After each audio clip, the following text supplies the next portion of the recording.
Hi everybody, welcome back. Thanks for staying with us. It's going to be an absolute pleasure. You don't want to move from your seat.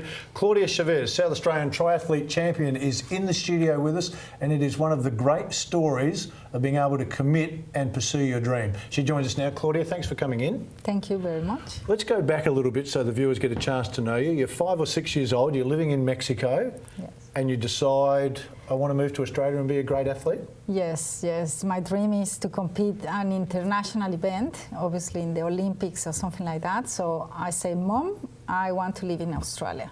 And my mom and all my friends is like, yeah, you are crazy. Sure. And I say, yeah. So I'm growing up and I say, everybody, yeah, I'm going to Australia. I go to Australia. I have a couple of boyfriends and I say, no, I don't want to have any relationship seriously because I'm going to Australia. And they are like, seriously? I say, no, not really. So I'm here in Australia. So as a kid, you're a very good runner. You're also good at ice skating. You're also good at soccer. You're also good at golf. Did you think about focusing on one of those sports as opposed to where you are now? Well, not really. What happened is I started to do like sport. Like, for example, I play soccer with my brother all the life, and then in the university we play soccer, but it's too much kickings and lessons with the soccer. And I was a goalkeeper once, and I go for the ball and almost kick in my face, and I say, no, that's it. I don't want the football anymore. Yeah. Yep. Then another friend invited me to play golf, and I start to be good, and then I did a woman tournament, national, and I get 4th. So I was very happy. And then ice skating, yes, I love it. I choose this sport, and I start to do ice skating, and I compete twice. I get the nationals as well. But then they closed the venue, and I couldn't do more ice skating. So sometimes I choose a sport, master, try to win, and when I have too much winnings, I get bored and I choose another sport. Oh, that can happen. Winning does become a bit boring. I understand that. You go through high school, you go to uni, you complete your university degree, then you start your thesis, you're working with Coca-Cola. Yeah. And then you go, oh, I've had enough of this, I'm going to Australia. Well, yeah, that's funny because I started working Coca-Cola to do my thesis, and I worked there for 5 years and I didn't finish. Then I moved to another big corporate, Nestle, and then I said, no, I need to finish my thesis because it's time to go now for me. So one day I just decided to quit everything. Friends, family, my dog, and yeah. So 2008 you make the decision, you've jumped on a plane, can speak minimal English, and that dream of 30 years ago, you're now off to Australia, land at the Adelaide airport, grab your luggage. What happens then? Well, I don't have a job, I don't have a house, I need to find a house, I need to find a job. I thought that would be very easier because I have a master's degree, diplomas. I work for a big corporates in Mexico with big positions. And then I came here and I start to knock the doors and say, no, do you have local experience? No, I just arrived. Okay, no, thank you.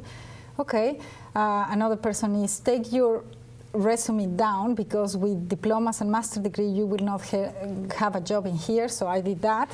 Then I said, well, I will do coffees. My father has a restaurant, I did coffees there, I can do coffees. Oh, do you have certificates to do barista? And I said, no. Well, do sandwiches. How difficult could be to make a sandwich? And say, oh, do you have a certificate to make sandwiches? No. So, but at the end, I met people refer to me, and I work in doing marketing, fundraising, and events. So, why Adelaide? Why did you pick Adelaide? Yeah. Well, I really didn't pick it up, Adelaide, but the government, when you don't have the positions that they need, like a chef or doctor or nurse, they give me some options. One was Darwin, so hot for me. The other was Hobart, too cold for me. Victoria, but no Melbourne, or Adelaide. So I choose Adelaide, but I love this city. Okay, 2008 you arrive. You weren't going to be a triathlete when you arrived in 2008, were you? So no, take us through how you became a triathlete. Well, this is very funny because when you are a runner and you run half marathons and marathons, the next step is Ironmans or ultramarathons. Ultramarathons is 100 Ks. I've been thinking about doing that, 100 Ks. Yeah. Right. So then I say, well, I would like to do one day an Ironman, no? Because I did the marathons, the half marathons, and I said, well, okay, why not? So I started to do triathlons. And also the first season, because I just have 2 years doing triathlons, the first year I did later because I went to do an ultramarathon, 100 miles in the Himalayas. It's 160 Ks. So I decided to do that. So I went there, I come back, I did half season, and in the half season, I get surprised that I won my age category, and I beat South Australia triathlete champion. And I was like, really? And I said, okay, next year I really want to win, but full of the races. So the next year, that is this year, I started and I win all my races. So. Can you just take me for a moment? 100 miles through the Himalayas. Yeah. That's not flat land. No. So that's climbing. And 7,000 meters. So did you find the high altitude a problem? No, really. No, not really? No. No. Okay. So now let's get to where we are now. Yeah.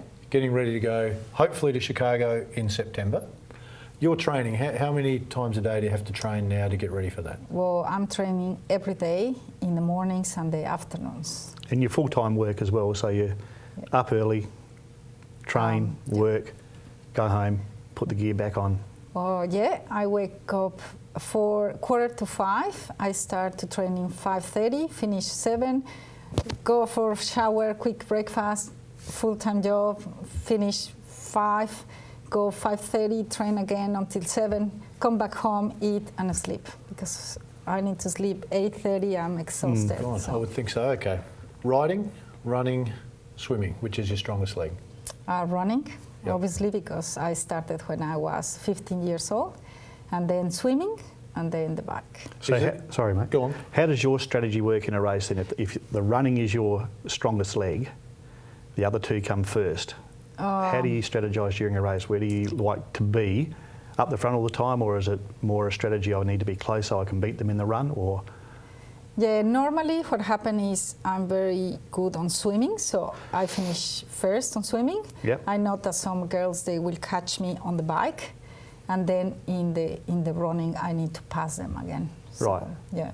So now I have been training very hard in my bike, so hopefully I get a better time, but also is my running the good one. All right, we have a couple of shots of you here doing a bit of bike, a bit of running, and we talk to the cyclists a lot. They say coming around on the bend, which we see you doing here, is a fairly dangerous moment for the cyclist. You had any nasty falls on the bends?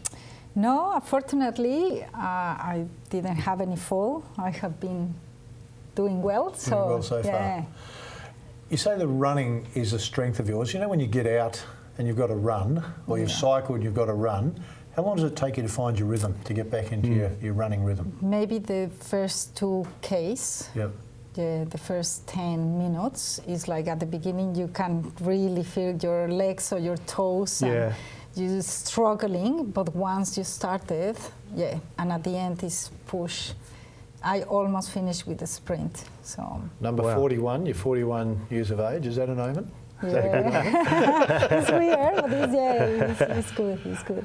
When you first started triathlons, I've only done them twice. The first time I did the swim leg, I was actually terrified. You know, you jump in the water and everybody's kicking and it's a free-for-all. Your first experience jumping in, did it frighten you a my little first experience was that I get lost. I start to run in the opposite way and they say, no, you need to come back. And I say, okay. And a couple of times I get lost in the swimming. I take a short and then a long, and so I need to really focus where is the boys and follow them. Yeah. Right, let's talk about Chicago. For you to get to Chicago, what do you think it would cost you to be in Chicago for the World Championships? Well, it's costing a fortune because it's uniforms and the training and accommodation and air flights and everything is around. The fees is very, very expensive, so it's like a 10 grand. 10 grand? Yeah. Do you get any government assistance with that? No, at all, no. So you have to raise the money yourself to go? Yes. All right. Now, if someone's watching the show and they want to donate and help Claudia get to the World Championships, you can email us on sportshow@live.com.au, sportshow@live.com.au, and we'll make sure Claudia can get that donation. Is there some other way that people can help you, Claudia? Can they sponsor you? Yeah, of course. I'm more than happy if someone would like to sponsor me. Yeah, I can put the logos in my uniforms and everything. So Yeah, Fantastic. more than All right, and fundraising for you? Have you been doing a couple of fundraisers along the way? Yeah, I have raffle tickets that some of my clients support me with vouchers, free vouchers. So I having a raffle tickets. I having as well a GoFunding is a web page that the people can help me with some funds, and yeah. All right, I think we should all get involved as South Australians and try and get Claudia to the World Championships. Her favourite motto, remember, never, ever is it too late to reach your dream. Certainly at 41 years of age, to be competing at the World Championships is just amazing. We'll take a break, back with more in a moment.